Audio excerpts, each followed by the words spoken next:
Dak Bortles franchise tagged. Amari Cooper hit free agency. I mean, stuff is all over the place. Randall Cobb hit free agency, man. You know, the Dallas Cowboys, man, you know, the Dallas Cowboys are just a debacle. Y'all know it was going to have to end up here. You're talking about a team in the Dallas Cowboys who wasted a first-round pick. What was that, 2 years ago, on Amari Cooper, just to not re-sign him? I mean, what Super Bowl window did they see? What imaginary window that they see? So now you got your quarterback franchise tagged, and now Amari Cooper is officially a free agent. You lost Randall Cobb. You lost Quinn. You lost all your off-season acquisitions for the last 2 years, basically. You know what I mean? You absolutely did nothing. You did nothing. The division is ours. It is what it is.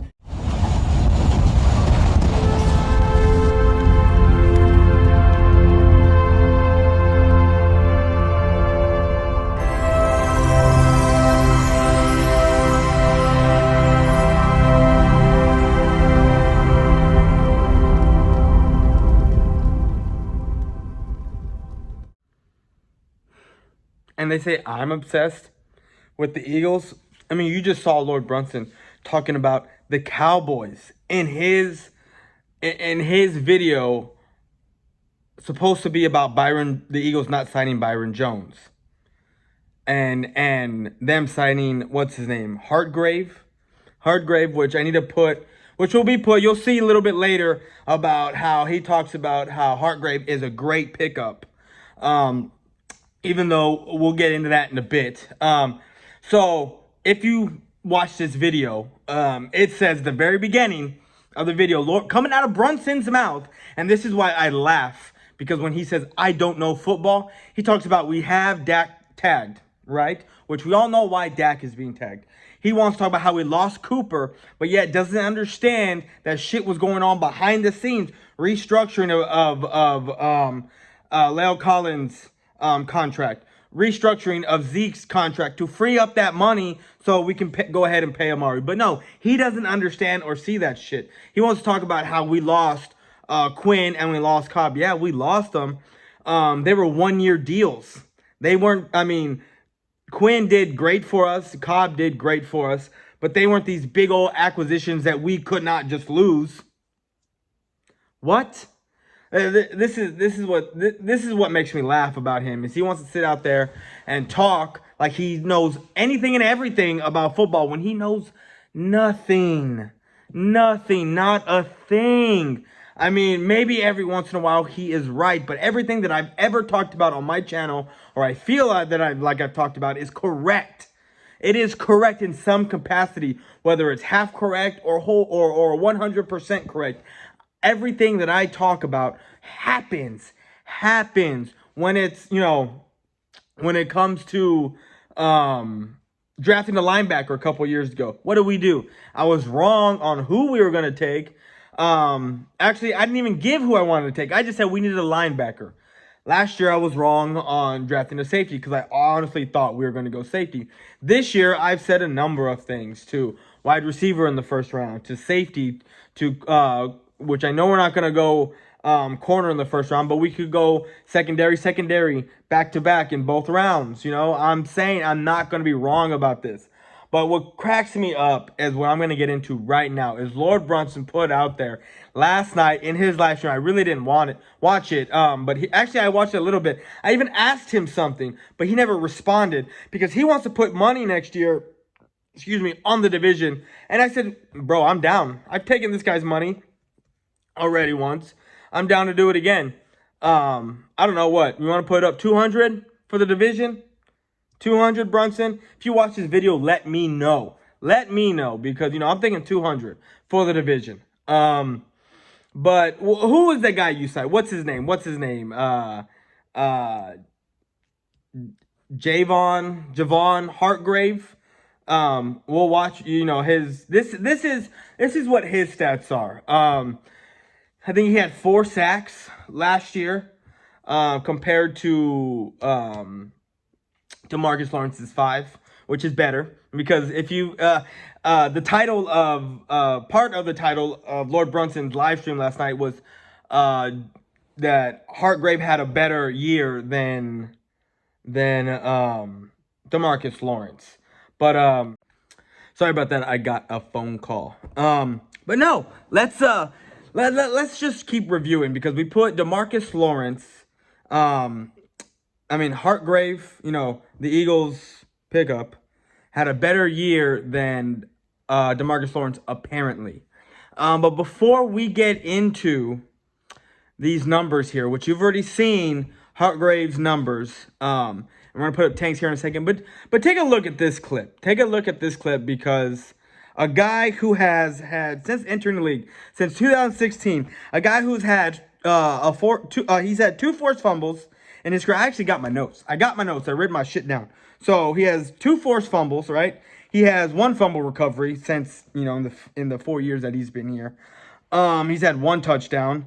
He has sacked the quarterback 14.5 times, opposed to DeMarcus Lawrence's 39 times. But even if we take away 2014 and 15 of DeMarcus Lawrence, in 2017, DeMarcus Lawrence had 14.5 sacks, which is total Hartgrave's career. But last year, combo wise, as far as tackles and solo tackles and assists, Hartgrave did do a little bit better than DeMarcus Lawrence. But when it comes to taking down the quarterback and all that other stuff, I'm just going to have to disagree there. But let's take a look at this next clip by Lord Brunson because this clip makes me laugh. But Amari Cooper not being signed was news. That's news to me. I did not see that coming at all. I thought for sure that Amari Cooper was going to still be a Dallas Cowboy next season. Of course you didn't see that coming because you don't know what's going on. You don't know what's going on. You really thought Amari Cooper was going to be gone next season. Let's just keep watching, please. Because Amari Cooper and Dak Prescott's success coincide with one another. Now, Ezekiel Elliott can rush for 1,000 yards, and Dak Prescott look average. But Amari Cooper really changed how Dak Prescott looked. And this is what the Dallas Cowboys are famous for. The Dallas Cowboys are famous for somebody having a good season and putting all their eggs on that one guy. Gallup had a good season. Maybe they think Gallup is going to be Amari Cooper. Who knows? Only time will tell. When it comes to that aspect, he isn't wrong. We are known for putting our eggs all in one basket. So there he's not wrong. But earlier when I said he's wrong a lot of the times, it's from when he's guessing of what he thinks is going to happen. That's where he's wrong. I've said it multiple times of what I think is going to happen, and it always does. It always does. I told y'all, don't worry about Amari Cooper. He's going to get signed. GCFN and I both call it that Dak's probably going to get tagged, and it's going to stay like that. But we know why he's going to get tagged because of him turning down the $33 million a year contract. And then even when the Cowboys upped it and he was getting $34.5 million a year, he still turned that down. Maybe he didn't like the guarantees. Who knows? But DCFN and I both called it that he was going to get tagged. And it's not because we don't trust him. We want him there, but we want him there at a certain price. But he's going to get tagged so that way a deal can get worked out. Because he's on that tag until July. So that gives us another, what are we in? March, April, May, June. Basically, it gives us, is it June or July? Or June? I forget. It's one of those. We basically got 2 to 3 months to work this shit out. And it's going to happen. But let's get back to why I find this funny. Because I want to talk about his live stream title last night about how Javon had a better year than Tank. Let's take a look at these numbers. Last year alone, a forced fumble. Actually, let's go look at Tank's numbers right here. I'm going to keep Tank's numbers up while I'm talking about this because you can revert back to what I posted on Javon here later on. But right now, we're going to have Tank's numbers up. And Tank last year had 2 forced fumbles opposed to Javon's 1. Fumble recoveries. Last year, Javon didn't have any, while Lawrence had 2. Sacks, Javon had 4. Tank had 5, which is bigger. I'm not a math guy, but I think 5 is bigger than 4. And when it comes to tackling, Javon's going to have a bigger number. Why? Because a lot of these running backs run up the middle. Their run schemes are designed to go up the middle, not so much off to the side like, in the position that these edge rushers are, like Tank. So The numbers are going to be skewed a little bit, but nonetheless, the only big difference in numbers are the combo tax or the tackle. Sorry. When you have 60 to Javon's and 30 to Tank's. I mean, yeah, it's 30. The solo tackles, there's a differential of 20. Javon had 35 and Tank had 15. The assist tackles, Javon's 25 and Tank's 15. So the numbers aren't that off. But like I said, a lot of these guys run up the middle and not so much off to the side, like you would think. So it just makes me laugh. It makes me laugh when I hear blasphemy like that. And Brunson, I'm putting up a number. I already did 200 for the division. You know, if you want to take it, take it. If not, cool. If that's too high for you, let me know. I'll come down on price, you know, whatever. Because it cracks me up when you say the division is yours when it's not. You signed, and like I told Philly 500 yesterday, with Malcolm Jenkins gone, you're going to move Jalen Mills to safety, which didn't he come from a safety position, right? Or he played a little bit of that in college. Now you have Rasul Douglas and Crevion LeBlanc, who did get exposed a lot last year when they were both playing. What's his name? Rasul Douglas was getting exposed because he didn't have the speed to keep up with Amari. And that's just against Amari, not the other high-end speed wide receivers that are out there that we're gonna end up be playing against this year. Crevion LeBlanc did all right, but I wouldn't put him as a star. I don't think he's a guy that could last you 16 games because we have yet to see it. He's only been played in games because starters get hurt. And so he's been thrust into that starting role, and he's done a decently fair job at it. But, you know, let's see what he can do at a 16-game basis, you know, or now, what is it, 17 games or whatever it is that's about to take place this upcoming year. So I wouldn't put him in the spotlight just yet. Anoint him that next guy just yet. Like I told Philly 500, you should have addressed the cornerback position first and then gone after an interior lineman, because you have your interior lineman there already with Jernigan. Isn't he coming back? Who else y'all got at lineman there? Graham, right? I don't know. I don't know your team.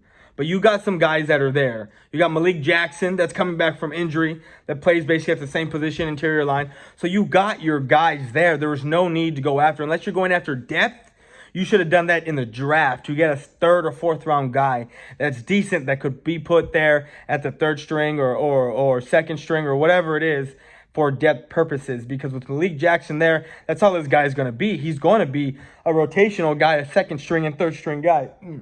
Excuse me. So yeah. So again, Brunson, I'm sorry, but you're wrong on this again. Tank had a better year, not by much, but he did have a better year than Hartgrave did. He did. And you were right. You were right in that video where you talked about the 49ers losing Emmanuel Sanders, or could, because right now we are in talks with Emmanuel Sanders. And ever since the Cowboys have started making moves, I've heard nothing. The only thing I heard was that Tank had a worse season than Hartgrave. Other than that, you have not, that I've noticed, that I've seen, you have not uttered the word Cowboys in your videos. You haven't. We got Gerald McCoy, which I need to go over his numbers, which it took me a second because when Beast of the East was talking about him, I was like, who? Like, I was on my way home and just not thinking. And then it took me a second. Once I looked, I was like, oh, shit. That's the guy from Tampa. So it took me a second. But once we got him, I haven't heard nothing. I haven't heard nothing from you. I haven't heard a thing. You know as well as I do that we're in talks with Emmanuel Sanders. You know it's there. So you haven't said nothing. You are now, I think, are worried. You are worried because you said it, and I put it out there. Very first clip, that the division was yours, which I don't think it is, sir. I don't think it is. Not by a long shot. We aren't even done. If we get Emmanuel Sanders, that is a bona fide slot a guy that will still open up the middle of the field, that will open up your playbook so much. After Peyton Manning left and he was with whoever the quarterback is over there, he suffered. And then last year when he went with Jimmy, he did well. He did very well. Very well. And now when you got Dak, you have Amari, you have Gallup who's emerging, you have Zeke. That offense is going to be bona fide top 5. Period. Top 5 offense, period. When you over there got 33-year-old Deshaun Jackson, who just came off being injured the whole year. You got an Alshon Jeffrey who's constantly hurt. You got a guy, Nelson Aguilar, who hasn't been re-signed, who I am assuming is in free agency, who's dropping everything. So who are you going to get? Who do you have?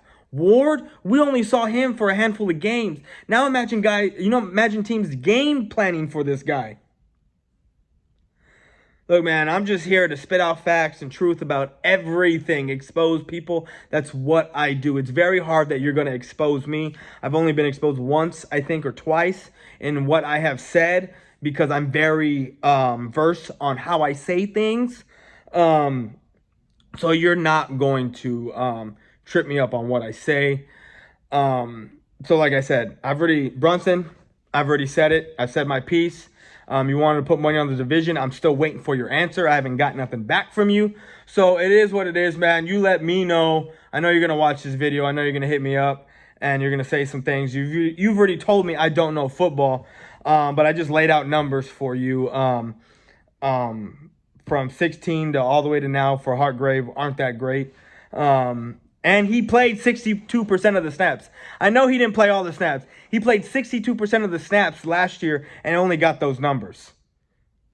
So, and like I said, on the solo tackles and all that other stuff, they're going to be bigger numbers because guys mainly run up the middle. Up the middle guys. You may get guys that bounce on the outside, the speed guys, but normally guys go up the gut. A gap, boom, up there. So, it is what it is. But that's all I got. If you're new to the channel, hit the subscribe button. Guys, hit the like button. I much greatly appreciate it. I'm out. Peace.